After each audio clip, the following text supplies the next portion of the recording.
नमस्कार, आप देख रहे हैं फ्यूचर एक्सप्रेस और वीकली या रादर एक्सपायरी से ठीक पहले भारतीय बाजारों के अंदर उतार चढ़ाव एक बिकवाली कुछ देर पहले अभी मार्केट्स के अंदर देखने को मिली, जहां पर निफ्टी बैंक प्रेशर क्रिएट कर रहा है। 116 अंकों के आसपास एक गिरावट है और निफ्टी भी हायर लेवल से एक तेज डिप, लेकिन लोअर लेवल से कुछ रिस्पाइट भी 1/4% ऊपर अभी भी कामकाज करते हुए 38 अंकों की बढ़त निफ्टी में देखने को मिल रही है। मिड कैप इंडेक्स थोड़ा सा हल्का हुआ है ऊपरी स्तरों से, लेकिन निफ्टी बैंक जिसने कुछ देर पहले एक पुल बैक दिया था, वहां से फिर बिकवाली आते हुए दिखाई पड़ी है। सेंसेक्स में भी उतार चढ़ाव आपकी स्क्रीन पर आप देख ही पा रहे हैं। निफ्टी मिड कैप इंडेक्स करीब अभी भी 1/4% से ज्यादा की बढ़त के साथ कामकाज करता हुआ 99 अंकों की बढ़त यहां पर भी है और स्मॉल कैप इंडेक्स आज फिर आउट परफॉर्मेंस देता हुआ फ्रंटलाइन इंडेक्स के कंपैरिजन में रफली 3/4% ऊपर ये भी ट्रेड कर रहा है। तो इंडेक्स के अंदर उतार चढ़ाव है, लेकिन मिड कैप स्मॉल कैप में इतना ज्यादा उतार चढ़ाव नहीं देखने को मिल रहा है। सबसे ज्यादा प्रेशर आज अगर मार्केट पे आ रहा है तो वो बैंकिंग की तरफ से आ रहा है, जहां पे कल एक जोरदार तेजी थी, थोड़ी सी प्रॉफिट टेकिंग आज जरूर यहां बनते हुए दिखाई पड़ रही है। एडवांस क्लाइंट के आंकड़े आपकी स्क्रीन पर है। 1857 शेयर अभी भी तेजी में कामकाज कर रहे हैं और 660 शेयर बिकवाली के साथ ट्रेड करते हुए दिखाई पड़ रहे हैं। ये इंडिकेट करता है कि ब्रॉडर मार्केट्स जो है वो अभी भी तेजी के साथ ही कामकाज करते हुए दिखाई पड़ रहे हैं। मेजर कंट्रीब्यूशन के तौर पर रिलायंस इंडस्ट्रीज सामने आता हुआ दिखाई पड़ेगा। टीसीएस, इन्फोसिस, एचडीएफसी लिमिटेड कुछ ऐसे नाम है जो कि बाजार को तेजी में फिलहाल सपोर्ट करते हुए दिखाई पड़ रहे हैं। Pressure Bajaj Finserv, ICICI bank जैसे नामों से या भारतीय एयरटेल जैसे नामों से आता हुआ दिखाई पड़ रहा है। आज के जानकार हमारे साथ मौजूद हैं राजेश पालविया, उनसे हम बातचीत करेंगे एक्सिस सिक्योरिटी से और साथ ही साथ ये भी समझेंगे कि मार्केट्स को लेकर उनका रुख क्या है, एक्सपायरी से ठीक पहले क्या किया जाए, इस पर उनसे राय ली जाएगी। उससे पहले कुछ आंकड़े देख लेते हैं, स्पेशली ऑप्शन साइड के।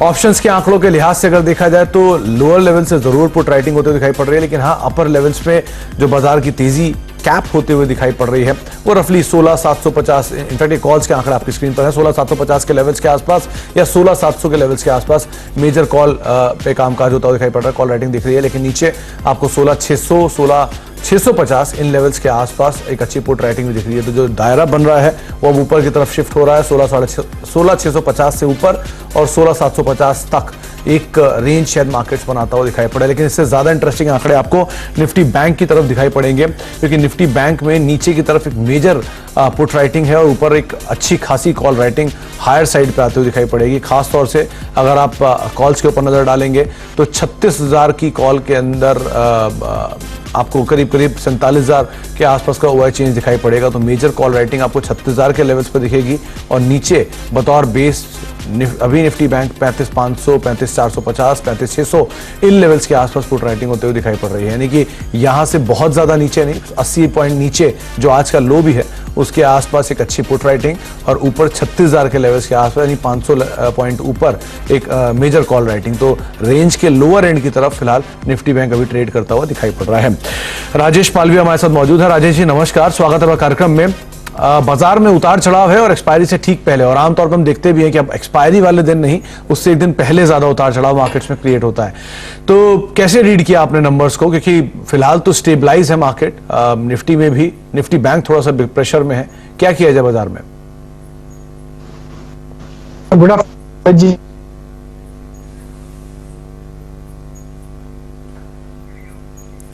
राजेश जी आप सुन पा रहे हैं? द टाइम, बट इंडेक्स को देखें तो निफ्टी को स्पेशली देखें तो निफ्टी में जी कंटिन्यू करें सर। कंफर्टेबली अब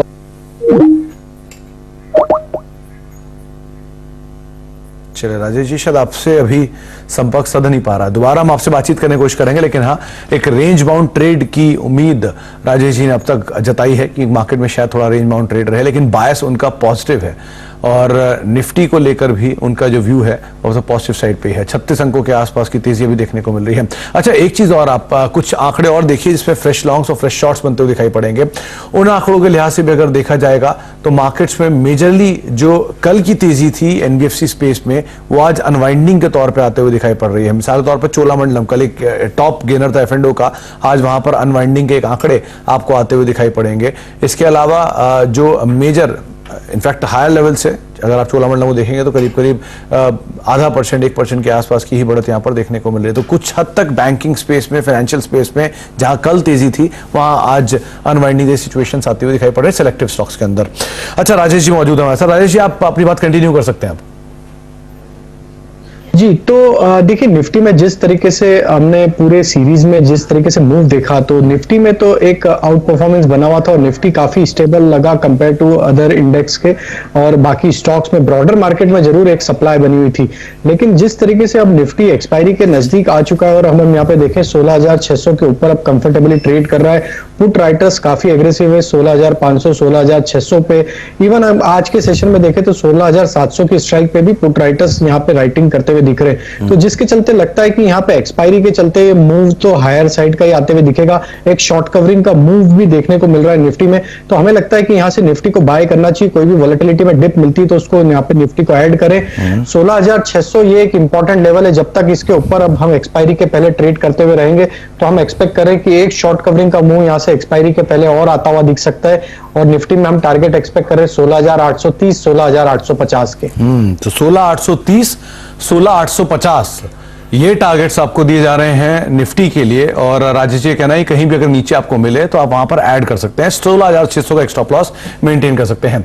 अच्छा, ये राजेश जी, निफ्टी बैंक 35,500 की पुट्स में मेजर राइटिंग दिखाई पड़ रही है और ऊपर 36,000 कॉल्स के अंदर कामकाज है, तो रेंज तो 500 अंकों का और रेंज के लोअर एंड के आसपास अभी कामकाज भी हो रहा है। लॉन्ग करा जाए यहां से? तो अगर सीरीज में देखें तो बैंक निफ्टी में काफी वोलेटाइल और काफी चॉपी ट्रेड रहे ड्यूरिंग द सीरीज। 36,000 के लेवल को बैंक निफ्टी क्रॉस नहीं कर पाया और लोअर साइड पे 35,000 के लेवल से हमें 2 या 3 अटेम्प्ट हमने देखा कि बैंक निफ्टी ने वहां से पुल बैक दिया है। अभी वापस देखें जो रिसेंट पुल बैक जो मिला है वापस 35,000 के आसपास से मिला है। और आज के सेशन में भी देखें तो जिस तरीके से ओपन इंटरेस्ट बना हुआ है, यहाँ पे काफी इंपॉर्टेंट लेवल जो बैंक निफ्टी में अभी हायर साइड पे लग रहा है वो है 35,800 35,700। ये लेवल काफी इंपॉर्टेंट है। यहाँ पे करीब 20 लाख दोनों स्ट्राइक पे अगर देखें तो कॉल राइटर्स का कंसंट्रेशन ओपन है। हमें लगता है कि अगर आज के सेशन में 35,700 35,800 का लेवल क्रॉस होता है या एक्सपायरी के पहले भी क्रॉस होता है तो एक बड़ा शॉर्ट कवरिंग का मूव यहाँ पे भी बनते हुए दिख सकता है। और इसमें फिर हम 36,000 इवन 36,000 के ऊपर के टारगेट भी आते हुए देख सकते हैं। तो बैंक निफ्टी में भी बाय ऑन डिप्स की स्ट्रेटेजी रहेगी। हम एक्सपेक्ट कर रहे हैं कि 35,460 ये स्टॉप लॉस रख के बैंक निफ्टी भी लॉन्ग करे। 35,880 पहला टारगेट है और दूसरा टारगेट हम मान के चल रहे हैं 36,000 के आसपास आते हुए दिख सकता है।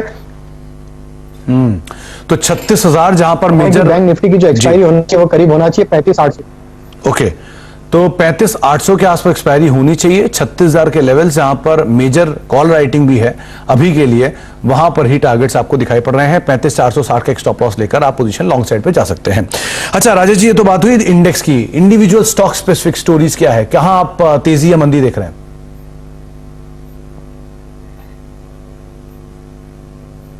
तो बिल्कुल सुमित जी, देखिए इंडिविजुअल स्टॉक में हमें आईटी स्टॉक्स काफी अट्रैक्टिव लग रहे हैं। उसमें टीसीएस हमारा पहला स्टॉक रहेगा, जिसमें जो सेटअप देखें तो स्टॉक में पिछले दिनों में एक वीकली चार्ट पे ब्रेकआउट देखने को मिला और जिस तरीके से ओपन इंटरेस्ट इसमें ऐड होते हुए दिख रहे हैं, आज भी करीब 4% के आसपास का ओपन इंटरेस्ट एडिशन है। तो हम मान के चल रहे हैं टीसीएस में ये मोमेंटम कंटिन्यू रहेगा। 3740 टारगेट हम एक्सपेक्ट कर रहे हैं। करंट लेवल से कोई भी डिप में ऐड करे 3620 के आसपास का स्टॉप लॉस रखें। दूसरा स्टॉक जो हमें अट्रैक्टिव लग रहा है वो एफएमसीजी पैक से गोदरेज सीपी का स्टॉक काफी अट्रैक्टिव लग रहा है। ये सेक्टर में देखें तो एफएमसीजी सेक्टर में पिछले दिनों में काफी अच्छा मोमेंटम देखने को मिला और कंटिन्यूटी यहाँ पे एक्सपायरी के नजदीक भी देखने को मिल रही है। आज भी देखें तो करीब 11% का ओपन इंटरेस्ट ऐड होते हुए दिख रहा है। तो 1080 1090 तक के टारगेट हम गोदरेज सीपी में एक्सपेक्ट कर रहे हैं, यहां से आते हुए दिख सकते हैं। करंट लेवल से 1015 के आसपास का स्टॉप लॉस हम सजेस्ट करेंगे। तीसरा स्टॉक जो हमें यहाँ पे प्रॉमिसिंग लग रहा है वो इंश्योरेंस सेक्टर से और वो एचडीएफसी लाइफ का। स्टॉक में देखें तो जिस तरीके का चार्ट फॉर्मेशन डेली चार्ट पे देखने को मिल रहा है, स्टॉक में एक बड़ा कंसोलिडेशन हमने पिछले 2 महीने का देखा, उसका ब्रेकआउट आज के सेशन में होते हुए दिख रहा है with volume action. Open interest भी करीब 4% से ऐड होते हुए दिख रहा है। तो एचडीएफसी लाइफ को यहाँ पे बाय करने की सलाह रहेगी। 720 730 तक के टारगेट इसमें आते हुए दिख सकते हैं। करंट लेवल से 675 का स्टॉप लॉस रखें और एचडीएफसी लाइफ भी यहाँ पे बाय किया जा सकता है। एचडीएफसी लाइफ एक लंबे अंतराल के बाद आज तेजी में आया है। 688 690 के लेवल्स के आसपास है। 675 का स्टॉप लॉस रखें।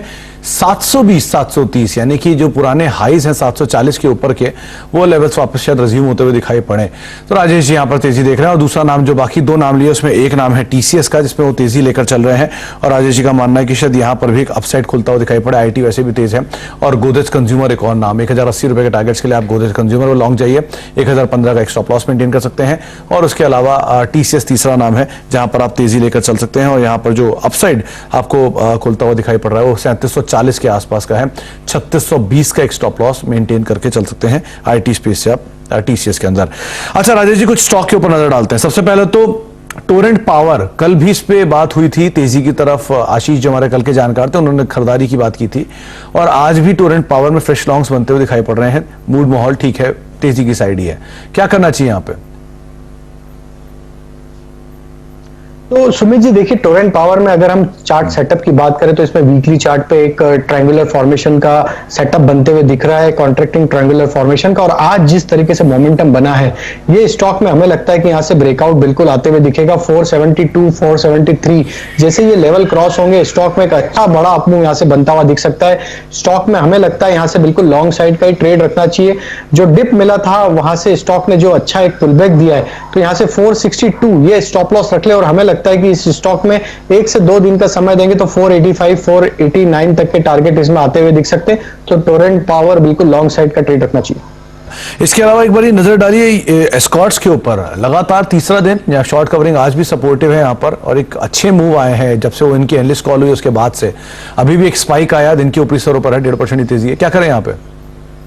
तो बिल्कुल सुमित जी देखिए, पूरे ऑटोमोबाइल में एक डाउन ट्रेंड बना हुआ है, लेकिन एस्कॉर्ट एक ऐसा स्टॉक है इसमें कहीं ना कहीं एक रिवर्सल के साइन देते हुए लग रहे हैं। स्टॉक में जिस तरीके से अब 1300 के ऊपर कंफर्टेबली ट्रेड कर रहा है, हमें लगता है एस्कॉर्ट को यहां से लॉन्ग करना चाहिए। जो ड्यूरिंग द सीरीज इसमें जो ओपन इंटरेस्ट ऐड होते हुए दिखे, हमें लगता है इसमें यहाँ पे टारगेट जो बनना चाहिए एस्कॉर्ट के 1360 1380 तक के टारगेट इसमें कुछ समय में आते हुए दिख सकते हैं। करंट लेवल से 1290 के स्टॉप लॉस से बाय करने की सलाह रहेगी। ये एस्कॉर्ट्स की आपने बात की ही है, तो ये भारत फोर्ज, और देखिए यहां पर भी कुछ हद तक शॉर्ट कवरिंग है, ऑटो की बात हो रही है, एंसिलरी भी सपोर्ट कर रहा है। यहां पर क्या करना चाहिए?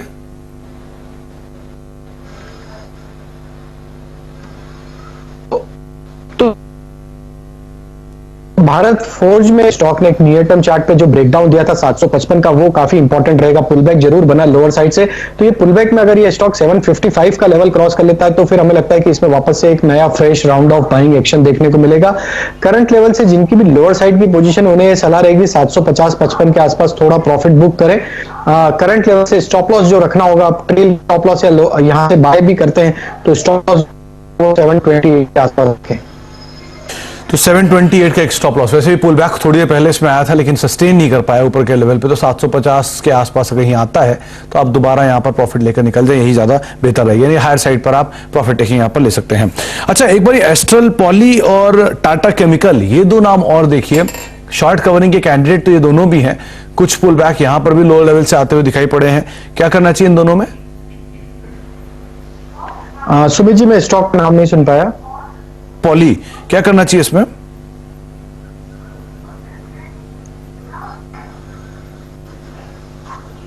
एस्ट्रल लिमिटेड जिसकी मैं बात कर रहा हूं। अच्छा ओके, एस्ट्रल में देखें तो बिल्कुल जो पुलबैक जरूर बना है स्टॉक में, लेकिन इसका ओवरऑल लॉन्ग टर्म सेटअप तो पॉजिटिव है। जिस तरीके से पुलबैक बना है, हमें लगता है कि स्टॉक में यहां से 1960 ये एक इंपॉर्टेंट लेवल है। ये लेवल का ये स्टॉप लॉस रख के इसमें लॉन्ग साइड का ट्रेड बनाया जा सकता है, क्योंकि इसमें देखें तो पूरी सीरीज में एक म्यूटेड मूव देखने को मिला, लेकिन अब जो लोअर साइड से रिकवरी बनी ये दिखाता है कि स्टॉक 2040 तक इमीडिएट बेसिस पे एक मूव देता हुआ दिख सकता है। तो 1960 के स्टॉप लॉस से एस्ट्रल पॉली में भी लॉन्ग का ट्रेड इनिशिएट करने की सलाह रहेगी। और देखिए राजेश जी, एक नाम तो है IRCTC, 2602 के स्तरों पर ये ट्रेड कर रहा है और एटलीस्ट तेजी को सस्टेन कर रहा है। और दूसरा नाम है जुबिलेंट फूड का, बड़ी तेजी दिखाई फिर ईज आउट हुआ, और ईज आउट होने के बाद दोबारा पुल बैक है, 5% की तेजी के साथ ट्रेड करता हुआ। कैरी फॉरवर्ड हो क्या दोनों में तेजी? बिल्कुल, IRCTC एक मल्टीपल सपोर्ट जोन से स्टॉक ने पुलबैक दिया है। 2550 का लेवल इसका काफी इंपॉर्टेंट है, वहीं से स्टॉक में एक रिवर्सल बना है। हमें लगता है कि अब यहां से 2550 के आसपास का स्टॉप लॉस रख के लॉन्ग साइड का ट्रेड ही रखना चाहिए, क्योंकि अब यहां पे जो थीम प्ले हो रही मार्केट में देखें, जो स्टॉक्स में एक प्रॉफिट बुकिंग थी वहां से एक पुलबैक के ट्रेड और एक शॉर्ट कवरिंग मूव बनते हुए दिख रहे हैं। तो IRCTC बिल्कुल यहां से बाय करेंगे, 2560 का स्टॉप लॉस रखेंगे। टारगेट हायर साइड के हम एक्सपेक्ट कर रहे हैं 2600 40 से 2660 ये टारगेट इसमें आते हुए दिख सकते हैं। जुबिलेंट फूड का सेटअप काफी प्रॉमिसिंग है, ओवरऑल स्टॉक एक बुलिश टेरिटरी में है और जो पुलबैक कल के सेशन में सेकंड हाफ में बनते हुए दिखा, आज एक्सटेंडेड मूव इसमें होते हुए दिख रहा है। हमें लगता है जुबिलेंट फूड यहां से 3950 4000 ये दो टारगेट के लिए बिल्कुल बाय करना चाहिए। जिस तरीके से स्टॉक में आज मोमेंटम बना है, हमें लगता है 1 से 2 सेशन में 4000 के लेवल पे वापस मूव होता हुआ दिखेगा। करंट लेवल से 3840 स्टॉप लॉस रखे और जुबिलेंट फूड में बिल्कुल लॉन्ग का ट्रेड इनिशिएट करना चाहिए। स्टॉप लॉस 3840 का एक स्टॉप लॉस, 30 पॉइंट 37 पॉइंट नीचे का, और आप लॉन्ग साइड पे जाइए और 4000 तक के टारगेट्स वापस यहां रिज्यूम होते हुए दिखेंगे, राजेश जी का यह मानना है। एक ब्रेक का वक्त है, टाटा मोटर्स पे बातचीत करनी थी लेकिन ब्रेक का समय हो गया, तो ब्रेक के बाद लौटेंगे और टाटा मोटर्स पे तो बातचीत करेंगे ही, साथ ही साथ एक सस्ता ऑप्शन में जानेंगे हम राजेश जी, एक छोटे से ब्रेक के बाद।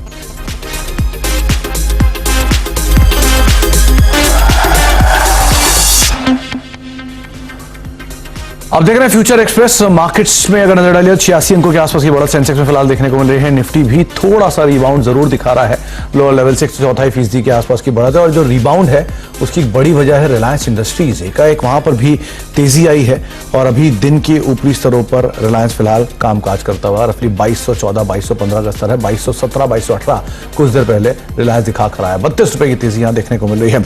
राजेश जी, सस्ता ऑप्शन शायद रिलायंस पे आपने इस पर अपनी कॉल दी थी आई गेस?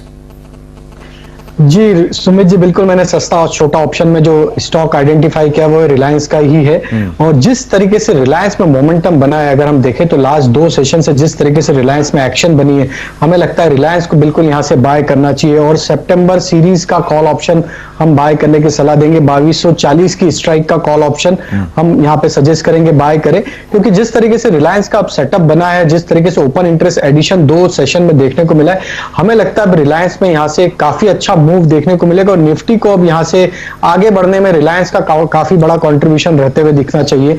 तो 2240 की स्ट्राइक का कॉल ऑप्शन बाय करना है, जो कि अभी पिछले 5-7 मिनट में एक अच्छा स्पाइक आते हुए दिखा है, 57-58 के आसपास अब ट्रेड कर रहा है। हालांकि हमने 53 के आसपास इसको सजेस्ट किया था और 38 के स्टॉप लॉस थे। टारगेट हम जो मान के चल रहे हैं इस ऑप्शन में आना चाहिए, करीब 80 से 85 रुपए तक के टारगेट इस ऑप्शन में आते हुए दिख सकते हैं। तो करंट लेवल से अब स्टॉप लॉस थोड़ा हायर साइड पे मूव कर ले, क्योंकि अब 58 के आसपास ये ऑप्शन ट्रेड कर रहा है।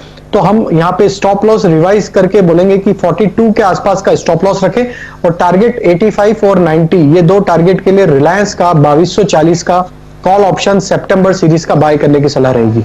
140 सितंबर सीरीज आप खरीदारी करें, 57-58 के स्तरों पर आ चुका है। जब एक थोड़ी देर पहले राजेश जी ने हमें से ग्राफिक भेजा तो 50 रुपए के आसपास होता था, 8 रुपए की चाल आ चुकी है, लेकिन हाँ फिर भी 80-85 के टारगेट्स के लिए आप खरीदारी कर सकते हैं, 38 का एक स्टॉप लॉस मेंटेन कर सकते हैं। पिछली बार भी यही हुआ था, अल्ट्राटेक की कॉल थी, मुझे अच्छे से याद है, राजेश जी ने तेजी की बात की थी और मल्टीपल टाइम्स उसकी तेजी की वजह से टारगेट्स अचीव होते हुए दिखाई पड़े थे। और आज आपके सामने रिलायंस की कॉल है 80 से 85 के टारगेट्स के लिए 2240 की सितंबर की। अच्छा Rajesh ji, oil and gas में से 2 नाम और देखिए, एक है बीपीसीएल और दूसरा है ओएनजीसी, दोनों में अच्छा मूव है, यहां भी कुछ कर सकते हैं क्या? तो सुमित जी, मुझे ओएनजीसी का सेटअप काफी अच्छा लग रहा है, क्योंकि ओएनजीसी में अगर हम देखें तो ये 116-117 की रेंज से ही अगस्त सीरीज में एक करेक्शन देखने को मिला था और स्टॉक ने करीब 109 के लोअर लेवल बनाए। अब जो रिकवरी बनी है स्टॉक में और अब एक्सपायरी के नजदीक ये स्टॉक वापस 116 के लेवल के ऊपर क्रॉस करता हुआ दिख रहा है। हमें लगता है इसमें एक शॉर्ट कवरिंग का मूव यहाँ से बनता हुआ दिखना चाहिए। जिस तरीके से डेटा बन रहे हैं, हमें लगता है ये स्टॉक में 120-122 तक का अप मूव कंटिन्यू रहना चाहिए। 114 के आसपास स्टॉप लॉस रखे और ओएनजीसी में भी लॉन्ग साइड का ही ट्रेड इनिशिएट करना चाहिए। तो ये सेक्टर में कहीं ना कहीं लग रहा है कि अब एक मोमेंटम हायर साइड का बनते हुए दिख सकता है। बीपीसीएल में काफी नैरो रेंज में ट्रेड अभी हो रहे हैं। सेटअप के हिसाब से हमें लगता है बीपीसीएल अगर 470 का लेवल एक बार डिसाइसिवली क्रॉस करेगा तो फिर इसमें एक अच्छा मूव 495-500 तक का भी आता हुआ दिख सकता है। काफी स्टेबल स्ट्रक्चर है, जिनके पास भी पोजीशन है 450 के आसपास स्टॉप लॉस रखे और लॉन्ग साइड का ही ट्रेड इनिशिएट रखे इसमें। तो लॉन्ग साइड पर रहे बीपीसीएल में, लेकिन ज्यादा बेहतर सिचुएशन ओएनजीसी की है। 122 के टारगेट्स के लिए आप वहां पर खरीदारी कर सकते हैं, तेजी देख सकते हैं। और रिलायंस तो ऑब्वियसली आज बाजार को कुछ हद तक लोअर लेवल से सपोर्ट दे भी रहा है, ओएनजीसी भी डी हाई पर ट्रेड करता हुआ दिखाई पड़ रहा है। बहुत बहुत शुक्रिया राजेश जी हमारे साथ मौजूद रहने के लिए, तमाम शेयरों पर बाजार पर अपनी राय रणनीति बताने के लिए और तमाम कॉल्स बताने के लिए, जो कि मेजरली दिन के ऊपरी स्तरों के आसपास ही ट्रेड भी कर रही हैं।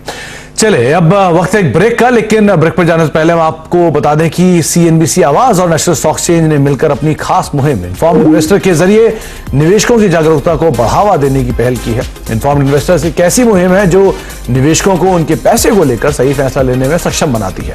अपने निवेश की सुरक्षा के लिए यह जरूरी है कि निवेशक एक्सचेंज की ओर से उनके को लेकर एसएमएस या ईमेल के जरिए भेजे जाने वाले हर एक अलर्ट पर नजर रखें। अगर निवेशक कोई ऐसे ट्रेड के बारे में अलर्ट पाते हैं जो उन्होंने किया ही नहीं, तो इस पर तुरंत स्टॉक एक्सचेंज से बात करें, स्टॉक ब्रोकर से माफी की बात करें और स्पष्टीकरण मांगे। निवेशक अगर स्टॉक ब्रोकर की सफाई से संतुष्ट नहीं है तो उन्हें एक्सचेंज के सामने यह मामला रखना चाहिए।